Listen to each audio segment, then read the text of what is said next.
Struggle was the norm, bro, so everyone around me was struggling. We just thought it was the norm.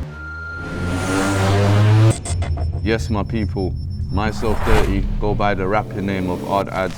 I'm from an area called Brixton. My name was Adz, but we had this thing in the area where, so if your name began with an A, then you'll find a word that begins with an A to put in front of it. So shallow, obviously S, he put show in front for show shallow, and then Adz, I just put Ard, short for hard. Brothers ain't loyal and it's fucker. Now man's feathers can't flock together. I couldn't think of nothing, I was done back then. So both my parents are fully Moroccan. They were born and raised in Morocco. My mum came here, I think in her mid-20s, late 20s. I was born here, but I got sent back to Morocco within a month when I was born, and I came back to England when I was 5. Yeah, I'm a really patriotic person. As you lot know, Morocco mashed up the place in the World Cup. Yes, I was all over the gaff when I saw that. Very proud to be Moroccan, 100%. In my younger days growing up in Brixton, it was more rough, I'd say, than it is now. Now it's all right. Yeah, back in the day, it was just straight hood. It wasn't what it is today, getting into loads of trouble with the police and this and that. But overall, good place to grow up in. I didn't have bad memories growing up because we was all in the same pond.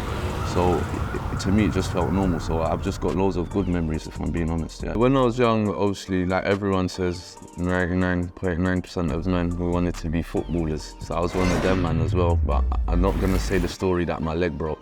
I just got in trouble by the boy them and I went to prison, and then I fucked up my life by doing that. But obviously I came out and started doing music and got back on track. But yeah, I really wanted to be a footballer. Like even now, I really love football. That was my main focus when I was young. To be fair, I enjoyed school. I wasn't academically the best, but I enjoyed like PE and stuff like that. And obviously English, I was really good at English literature, so I did well in English. Met like lifelong friends in school. So all the young ones now that are in school, secondary school, don't try to rush your way out of it, because when you get older, you're gonna really, really and truly regret and miss them days if you didn't enjoy it to your best capability. When I was doing music in school, in secondary school, that was just for fun. I wouldn't say it was diss songs, but yeah, it was making songs about people from other areas. Still a little draw out thing. But when I came out of prison, I put out a mixtape that I had prior to going prison, and it did really well on like Facebook and stuff. And from there, I kind of just took it serious. Me and Shallow, we went to the same secondary school, so we met each other in year 7.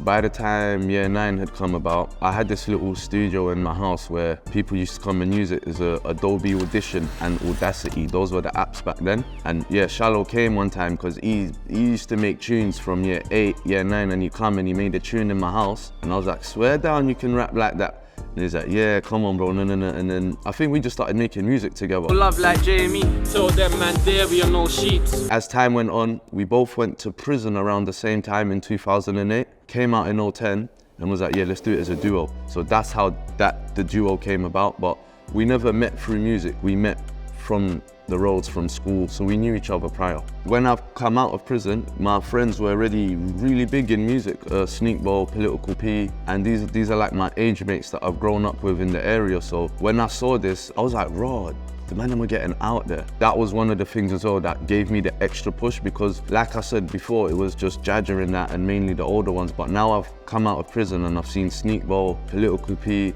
and we've literally grown on the same block. Like, so I was like, yeah, no, this is definitely doable now. I first heard Sneakball when I was in jail. But I still got the whole place going mad, fam. I just came back from the graveyard. Obviously, I heard him, I think it was on the radio, one of them dodgy ones, isn't it? It was playing him. And I was like, the man went on radio. So I did hear before I came out of jail, but I didn't know how big it was.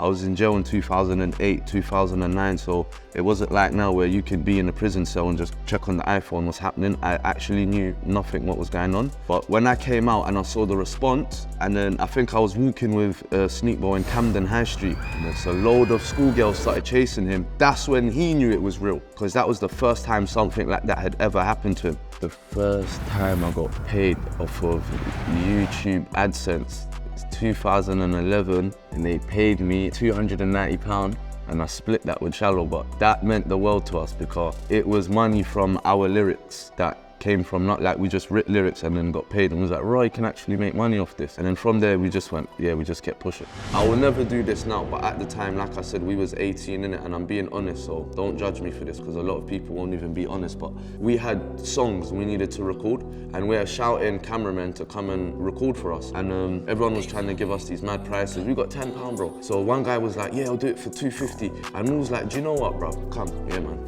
come. We got the $250 fee. When he came, bro, we just took the camera. That was the camera that we used to start filming each other with, and that's what created our first, like, people knowing us. So I'm very sorry to that brother. We have sorted it out as well. We paid him back and everything since then, but that's what needed to be done. Yeah, Jadja Soul's influence was, it was really heavy on me when I was young. Terrorizing my community with a baby snub. I'm like the black eyed peas asking where's the love. Because, yeah, he was one of the only people in the area to own a studio, and when we was 13, he would see us outside and be like, yo, come to the studio, no. Me and Shallow got mad stories, bro. We used to pull up to shows 300 miles from home for £200 and split it. The game was just different back then. There wasn't money in music. We had millions of views, but there was no money, or we at least didn't know how to make the money from it. Spotify and Apple weren't as popping, so it was straight sales, iTunes sales, and that was difficult. And remember, we're 19, so my fans are how old? 13. They've got to steal their mum's bank account to go on iTunes and buy my album. It's never gonna work, do you know what I mean? So yeah, man, it was just a different time, man, different time. In like 2016, 2017, when I first started embarking on my solo career, I went through something and I lost like £90,000, literally all I had at the time, and I lost it. And then I got an email come through saying, oh, we want to sign your next album. So I went to meet them, sat down, they offered me like 100K. And I've said no, knowingly that when I walk out of here, I've got like £50 in my pocket. So there's been times where like, I want to do something musically, but my heart's telling me yes and my brain's telling me no. So I've had many situations like that. Obviously, as you know, I chose the independent route. So many situations and scenarios like that, bro. The past 12 months, I was working on my Underdog project. It's out now on all digital streaming platforms. Mainly, I was just focusing on that and my last project, which I'm gonna put out hopefully November times. That's it, really. I've just been focusing on just my final projects, really and truly, yeah. After I put out my final project, hopefully November, December, the name may be called The Fire Exit, but I might change it. That's an exclusive for you lot. After November, December, I'm done, man. It's a young man's sport. I can't be bothered no more. My son is nearly 13. I don't want to be doing music and on TikTok when there's people my son's age are doing it. Yeah, I love music. I might even write in secret in my room, but I just won't put nothing out no more. Just move on with life. There's a million and other things that I can do. Obviously, we spoke about business earlier. I've opened many other business adventures, so I'm just gonna focus on them for now. But I'll always be here in the scene, interviews, stuff like that. Do you know what I mean? The advice I would give myself, my younger self, just put in more work, go harder, and just try to waste less time. I did waste a couple years, I'd say, so yeah. For me, what I would take HOODRICH to mean is that you're very respected in your area. I wouldn't say it's based necessarily on your bank account, just how respected you are, your manners, if you're polite, are you a community person, can people vouch for you? That's what, to me, makes you HOODRICH.